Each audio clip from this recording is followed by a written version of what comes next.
I literally went to Trader Joe's. Trader Jacques? What is Trader Jacques? So I've been craving French macarons, and I went to Trader Joe's. The reason why that is making it into my video is because the parking is atrocious in Trader Joe's, okay? I had to park about a block away because the parking lot was completely full. But I actually went in there for some sugared cinnamon almonds, and they're sold out. But then I remember I've been really craving macarons, so I went and got some. It's just something about them. I don't even know. Like, I went to, it was Asian Street Night, and it was by Sears parking lot. And I went to this one vendor who was doing Nava, and they had their younger sisters there, and they were selling French macarons, and I got some. And ever since that night, I have been craving these constantly now, which is really funny because I haven't craved any in a long time.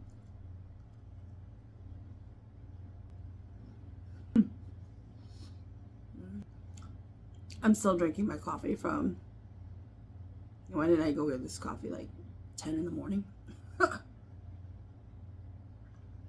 It's still cold. You can see the condensation. It's still cold. I prefer iced coffees or affogatos. I am an iced coffee girly. I'm not a huge Caribou fan, I'll be honest. I find their coffees to be very sweet. I tend to get Starbucks at work. Totally random tangents, you guys. At work, I can win awards for doing things. And I had enough points to get a $155 gift card to Starbucks. And the thing is, I don't even go to Starbucks that often. I mostly only go to Starbucks on days when I am doing a lot of shopping, running around doing a lot of errands. I don't have many of those days anymore now that I'm doing shaman stuff. Oh, I miss those days. Anyways, but I would always go get coffee, especially when I'm traveling, like airport days and everything. I tend to always take really early flights. So, you know, I will always be drinking coffee. And it's just nice not having to pay for your coffee, you know? And so it ties back to when I was on the cruise. It was every single day, unlimited Starbucks, you guys. Oh, those were the days of the cruise. I am planning to go again. But my family, they're asking that we push our next cruise out to 2026, not next year. I could have gotten that $155 gift card to anywhere. Like, there was literally gift cards to every store imaginable, and I chose Starbucks. Welcome back, you guys. I'm Tassie. This is my Shaman Memoirs channel, and today let's talk about some repercussions, especially with ceremonies, okay? Usually when my clients come in, if there is something relatively light and we can see it lingering around you and my spirit guides are okay with it, we will just push it off of you. However, I will always ask you first if this is something you are okay with me doing. I never would want to do something to anybody if they are not aware something is going to happen. So I've had only a couple of clients. It's not very common that I will have a client come in and it's something relatively light and simple and we can just push it away from you. But there have been a couple of those clients that have come in. I really wanted to spend some time focusing on ceremonies and the importance of knowing what goes on in a ceremony, okay? So, you know, like growing up, I feel like we just got used to, you know, ceremonies. The shaman doesn't really say a lot about what happens during the ceremony. And you just kind of take it as, I don't know, they must have fixed it. You know, like we don't really know what they did. So, you know, like with my take on it is that so much happens during a ceremony. I think it's important for the client to understand and to know what actually happened. Usually, like the elders and the OGs, they kind of want to know, are you going to be jai for a few days? Like, are there certain asks of you after the ceremony more so? And then, you know, usually before the shaman goes, they'll try to ask them to look at other things too. So usually that's what they tend to focus in on, not so much all of the steps that happened during the ceremony. And I think a lot of it has to do with different lineage styles, right? There are so many different lineage styles, you know, like there's okay, there's a couple of sayings that I like to always say. My first favorite one is that there's only two types of shamans, okay? You're going to have the very depressed shamans and the very angry shamans. And then as a shaman, I always have this, my favorite next saying is, you know, if you are a shaman, there's only two styles of shamanism. We're going to have the rappers and the singers. So the rappers are the shaman styles that tend to spit out Hmong words really fast, okay? Don't quote me on this. But you know, like, that's more of the Zheng Zong style, right? The spirit guides that come from your Dakhwa, like your, for anyone who's not Hmong, that I am saying that usually the people who are the rapper styles, who tend to spit out words really fast when they're doing their chants, is because of the certain types of spirit guides they have. And so, usually this style, it's more tied to the old school style of the black caps and the spirit guides that come from your ancestors. So those Hmong, and I call them Hmong guides, okay? For anybody who's been an actual client of mine, you've come into the office and we've discussed the details in and outs of spirit guides. The Hmong guides are the ones that I call your Zheng Zong. So I call them the Hmong guides. Okay, so those ones tend to rap, all right?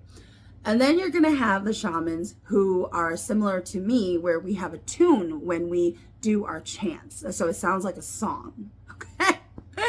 And everyone has what's called go. Like, everybody calls it in Hmong the shaman's song or the shaman's chants, right? But we call it go because it's a bird that comes in the spirit world. The raps and the chants, they come from a bird. I don't know why I was going to say a goat. Sometimes it be like that, you know. I'm a little delirious now. I had a lot of sugar. Oh my God. Yes. Sugar hits me real quick. What does this have to do with repercussions? Oh my God. Whew. Sugar is one hell of a drug. I've only had one macaron so far. How much sugar is in here? If I eat 3 macarons, that is 13 grams, oh no, 15 grams of sugars. So I got 2 more I can eat to make 1 serving. Guys, okay, like, totally off subject. I went to go have dinner with my older brother and younger sister last night, and we got to the point in our dinner where we were drinking a lot of pop and we were eating fruit now. We were all becoming delirious at the table because we were all so hopped up on sugar. Okay, what does any of this and then go have to do with repercussions? So I'm talking about the styles, right? Shamans have different styles. However, you are going to come across shamans who will sometimes stop in the middle of their journey, because usually, you know, it's just spitfire words, or you hear them go for a long time, right? The shaman is just going and you have no idea what they're saying. Even if it's in Hmong, you have no idea what they're saying, what they're doing. But there are going to be points where you will come across an entity and they will talk to somebody. So that is when they will just have a general conversation, right? So that style tends to interact and talk to a lot of spirits. However, traditionally, the real old schools, they don't ever do that. They just spitfire rap the whole 5 hours, okay? And they rarely ever talk to another entity, like where you can hear and see them interacting with somebody else. So my lineage, we do the talking though. We will do our chants throughout the whole time. And then periodically, another entity will want to come and talk to us. Usually if we're having to do some kind of negotiation, some kind of deal, or else in general, my spirit guides just take me the whole time. And I'm doing a chant the whole time until I get to a certain point where my spirit guides will tell me and give me direct directions, what they want me to do. And then we just do it. Some shamans talk more than others. You know, like I tend not to talk to entities for a very long time. And I forgot who it was. I was explaining this to somebody because another shaman was explaining to me something that they were doing in the spirit world. And they came across this, what seemed like a ghost. And they were like talking to this person, telling them, what are you doing here? Who are you? You're in my path, and they're kind of giving them a bunch of warnings. And I found the style very interesting because my style is not like that. We just go on ahead. You're in our way. We've already cut you, or we keep moving. Like, some things that I want to talk about is that a lot of new age shamans, we tend to oneng a lot faster than our elders. Our elders will go 5-6 hours, right? But nowadays with the newer age shamans, we go a lot faster. And when I go into the spirit world and I oneng, I'm a passenger princess, okay? I'm just sitting there. I'm along for the ride. However, it's a fast ride, okay? They are fast. They are constantly like, like, this is our next task. This is our next task. This is our next task. And we are just constantly going, right? So to them, it is work. We are here for work. We're getting our work done and we're done, right? That it's not going to be the 5-6 hours. I think my longest ceremony was probably about 2.5 hours, but in general, I go for around 2 to 3 hours. 3 hours is like probably max. Like, I don't recall the last time I did a 3-hour ceremony. And I actually just got back from Madison where I did 2 ceremonies there. And on the last day, it was the heaviest ceremony of my entire life. Okay, like, that was the heaviest ceremony I've had to do yet. And I'm going a lot of places really quick. I have a point to this story, but there was definitely a lot of stuff to be aware. As a shaman, this is more advice for people who are shamans, okay? Before you agree to do a ceremony, your spirit guides should tell you if there is black magic involved. You should never go into a ceremony blindly where your spirit guides did not tell you that black magic was involved. So when there is black magic involved with a client, that's when it is a very heavy ceremony, okay? Like, when I say this, your spirit guides should tell you why it is very dangerous. And when we say heavy ceremonies, we mean that it's dangerous. You could die from this ceremony is what I'm trying to tell you. And the thing is, you as a shaman should never agree to do a ceremony unless your spirit guides have told you everything is gonna be fine. You're gonna be okay. And literally what happened was, with the ceremony having been so heavy, there have been other shamans and they've all died. So I wasn't there for those ceremonies. This is just what I've heard. Whenever it's black magic to any client or individual or person, the reason why a lot of monk people are and it's not just monk people, but I'm saying monk people because it's so prevalent in our community. We are very aware that a lot of people practice black magic.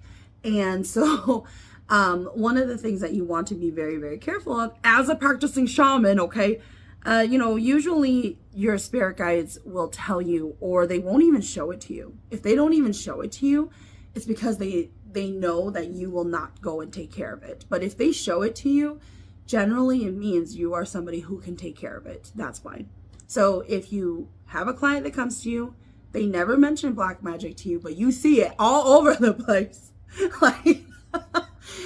Just be very, very aware of how that, if you agree to do this ceremony, it will be a very heavy ceremony.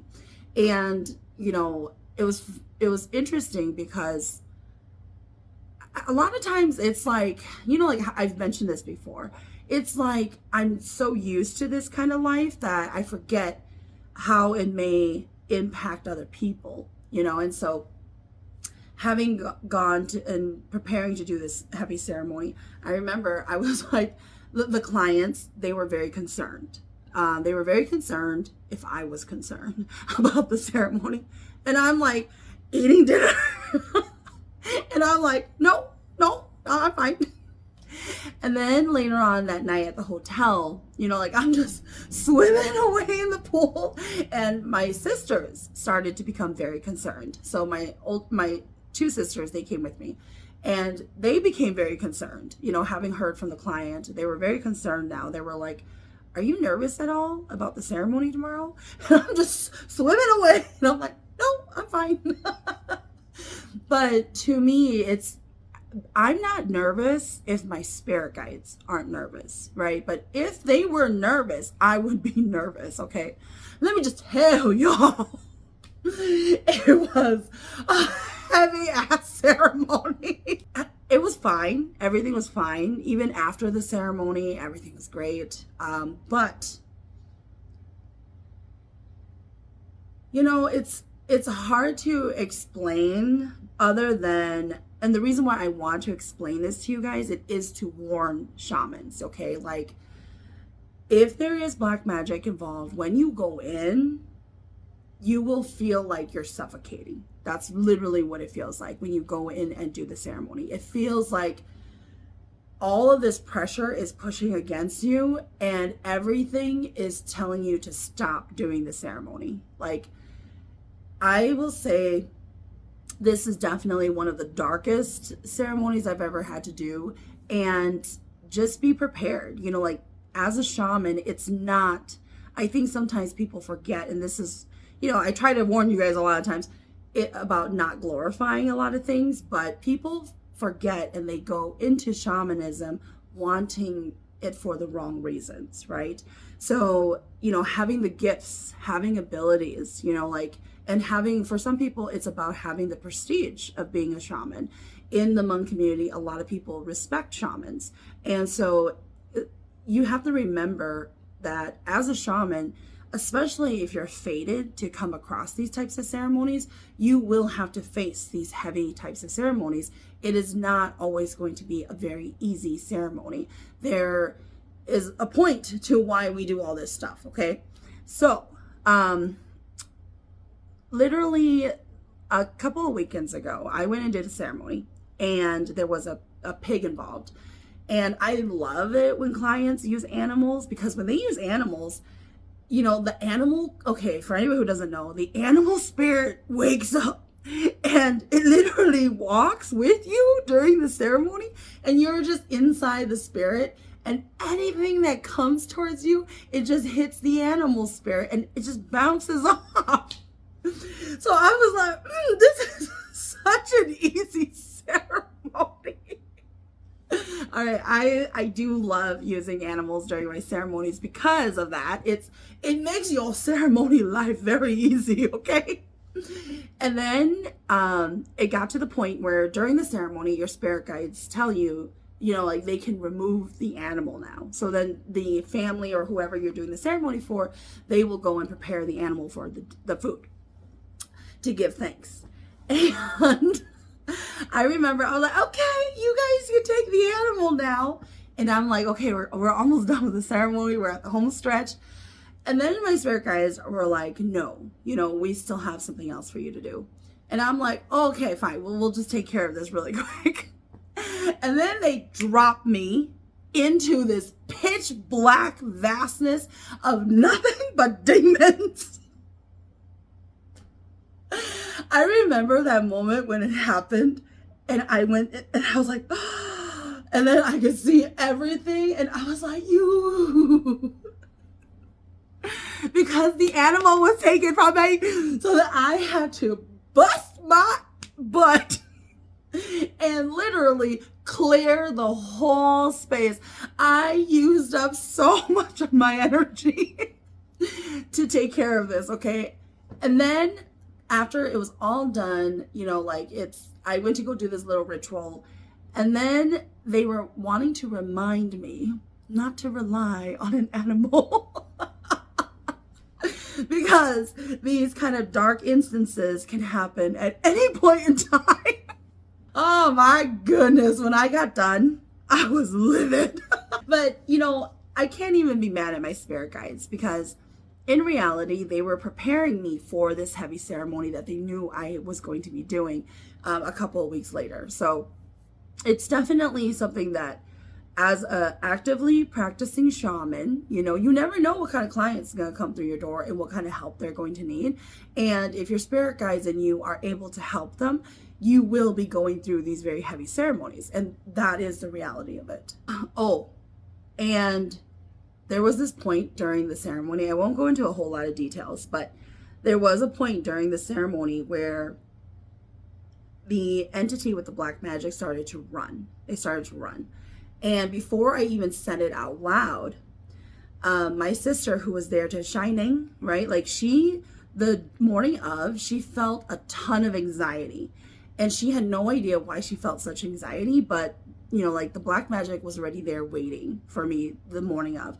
But she felt a ton of anxiety, like, oh my God, like she didn't know what was wrong. She couldn't explain it. And, but right when the black magic and the dark entity attempted to start running, she heard, because my clients, they didn't have any little children, but she heard little children running into the kitchen and out to the garage.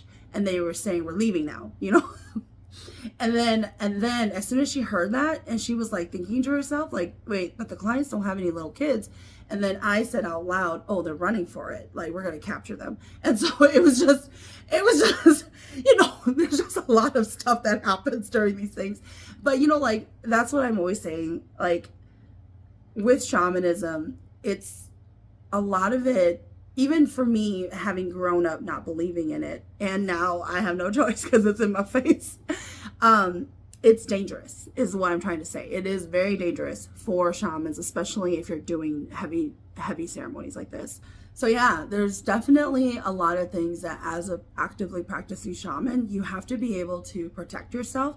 And how do you grow? Because I recently have been getting a lot of this question as well. How can you grow spiritually to be stronger?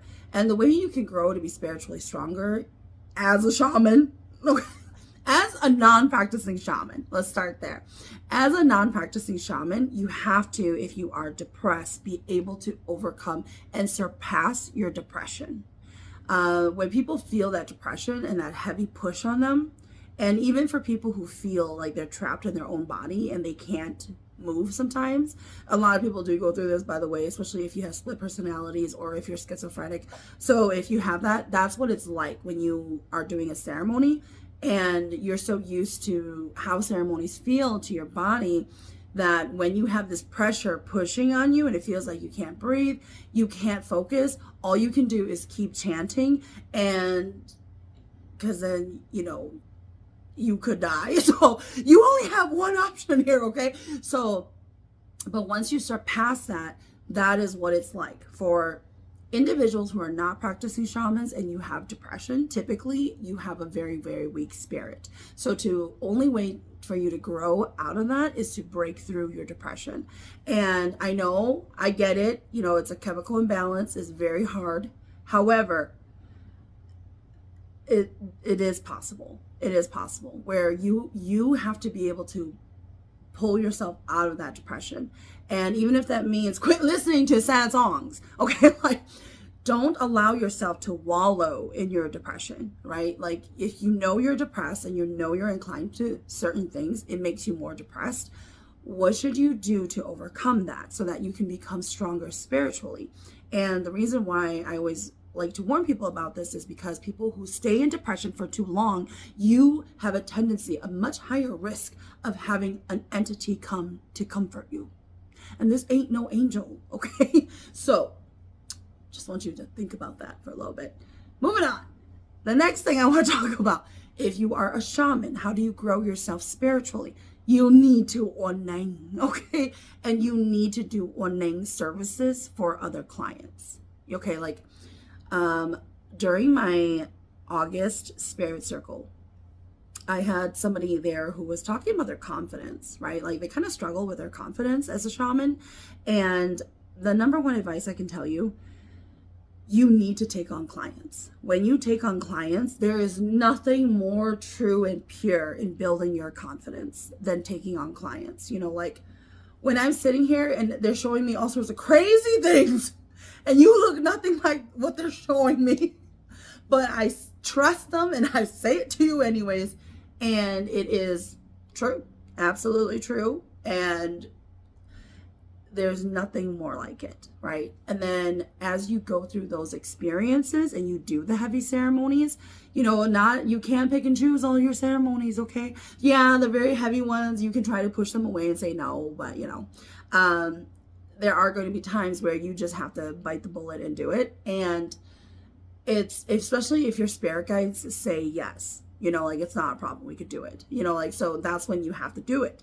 But going through those experiences, just like how a person becomes a general in the military, the more battles you fight, the more experience you gain. So that way you become more and more experienced and better equipped in the future. And that's how you would do it as a shaman. And it's funny because a lot of my clients, even those, like I would say that those who've scheduled appointments with me, you know, like my spirit guides will always kind of giggle and they'll tell me like, oh, they weren't expecting you to be like, oh, you really are a shaman.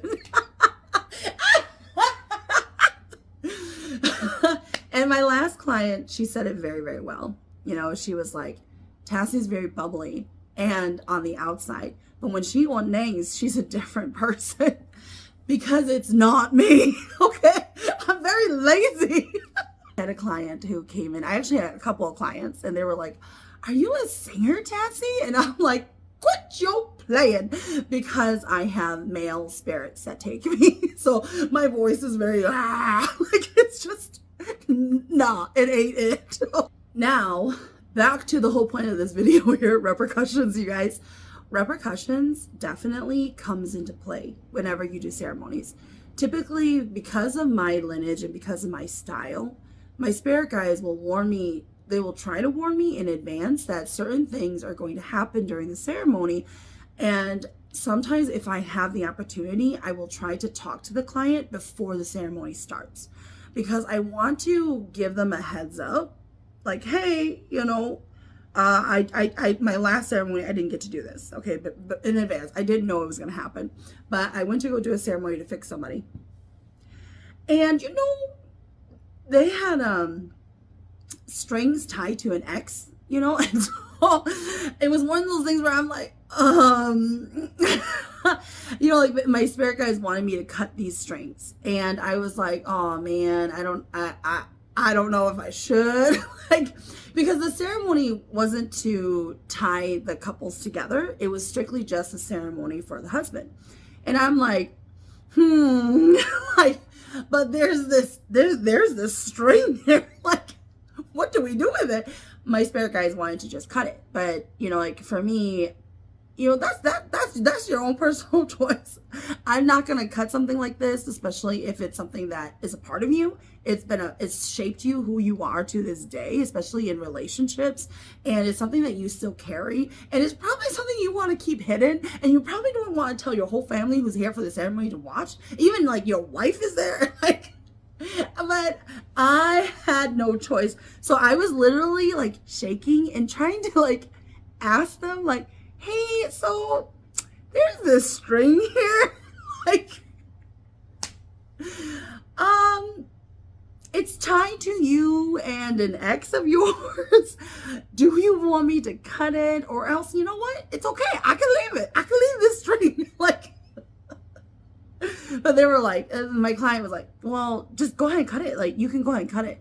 And I'm like, are you sure? Like, I'm writing in silence for a little bit because I'm like, I want to give them time to think about this, okay? But they were adamant, like, yeah, go ahead and cut the string.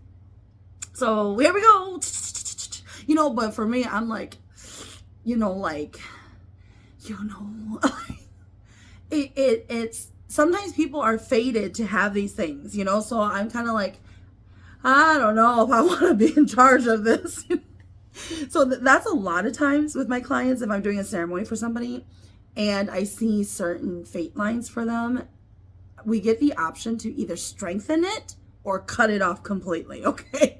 So, you know, even though it may not be good for a person, you know, like for example, if I was fixing a couple to be together and I knew what the problem was, right? And they said, oh, if we cut this off from the wife, it will help them not have arguments anymore. However, it will hurt her in her career. So I'm like, like, so it's one of those things where I give my clients that opportunity to ask me, like, or to have a say in it, because I would be livid if somebody cut that off from me just so I can have a good relationship and not argue. I will take the arguments. I'm having my career. So, like, I did ask the client, and she opted to keep it because she wanted it for her career, as she just knows that she has to be more mindful in the relationship not to voice certain opinions. So then that way it would help the relationship. So, I feel like that's a lot better than actually cutting things off sometimes. Even if it was somebody from your past, like, everyone deserves privacy. Everyone deserves to have those good moments that made you who you are, and so it's not that, like, okay, maybe they would, like, this is just me talking to myself all the time. Okay, like, just imagine if it was you, right? And you had the partner you're with right now. Yes, you love them. Yes, you made a life with them. But if there was somebody who you still fondly think of in your past, it's like, would you want a shaman to cut that off from you? Like, the only person in my life, now I'm putting myself in your shoes, the only person in my life would be my dog Grizzly. Like, I would never want somebody to cut off that emotional tie I have with Grizzly, just because, yeah, it hurts, it sucks, but at the same time, I still want it that one day we can recognize each other, because it will impact your future, next lifetime, you guys. Did I forget to say that part? Yeah, it can impact your next lifetime. So if you cut that off, it means you will never come across each other again. And I would never want that. Like, it might make you just a little bit stronger and focus more on your relationship in this lifetime, but no, like, I would not want that unless they were like, no, I would not want that. I would want to make sure that Grizzly can come back to me. And just so you guys know, my spirit guides, they did tell me that I will meet Grizzly again one day, but it will be in a different form. Oh man, I'm not even gonna say it. I'm not gonna say it because they won't let me say it. But because he was bad. Now, like, I think that when you do a shaman ceremony for a client, I think it's always important to do recaps of, like, what you saw, what you did. Because sometimes things that you do, it may not mean anything to you as a shaman because you do it all the time, right? But to the client, it could have a lot that makes sense to them. My last client that I went and did, I was talking about certain scenes that my spirit guides took me to and what we were doing. And everything just aligned. Everything just made sense to them. Because then they were like, oh my God, like, I've had these dreams and I didn't understand it. And I don't know why I had those dreams. And so it's just, I think it's so important for a client service that you tell them everything that you did. Because I know, like, for a lot of people, they're just like, oh no, everything's good now. You're going to be fine. Because that's what the OGs do, okay? But, if I had to live through this at 8 in the morning, you're living through this with me, okay? So I always like to recap what I saw, what I did, what bridges did I fix for you to make sure that it's strengthened, and especially if there was something that was completely crumbled, and how did I fix it, and what did it look like after I left it. So that way you have a full understanding, especially if it involves people's children. They need to know what is the deal for the child. Like, one of my clients' son had they were hospitalized because they didn't tell me why their son was hospitalized, but they said that my spirit guides told me that it had to do with his breathing and his lungs. And there was a deal that was negotiated during that time. So it's very important the parents have a clear understanding of what the deal was, because it requires them to do something in the future. So those kind of things I think is always so important for people to hear and to get to know, because that is the point of the ceremony. It's not just, I went and Lord knows what I did and you're fine now, you're good, don't worry about it. Like, no, you need to know. Like, that's just my take on it. Okay, because if somebody was doing a ceremony for me, I want to know everything that happened. So next I have to go to Vegas, and then I have a ceremony to do before I head out to Fresno. I will be going out to Fresno, California for about a week, actually. I will be out there doing a ceremony, and then I just thought about the ceremony. It ain't gonna be a fun one, I'll tell you that. I like some easy ones, okay? And then I'm gonna be visiting my family for a little bit. I actually have a student that I'm raising in Sacramento next year. But my student will be coming down to observe the ceremony just for their own learning. I definitely feel like those in Minnesota, they get, my students in Minnesota, they have a easier reach for me just because I like to invite or extend invites to them for ceremonies that I do in town, if my clients are okay, if my students come to observe the ceremony, just so that way they can learn as well. But when they're out in California, or even in Texas or something like that, it's harder for them to be able to see my ceremonies more often.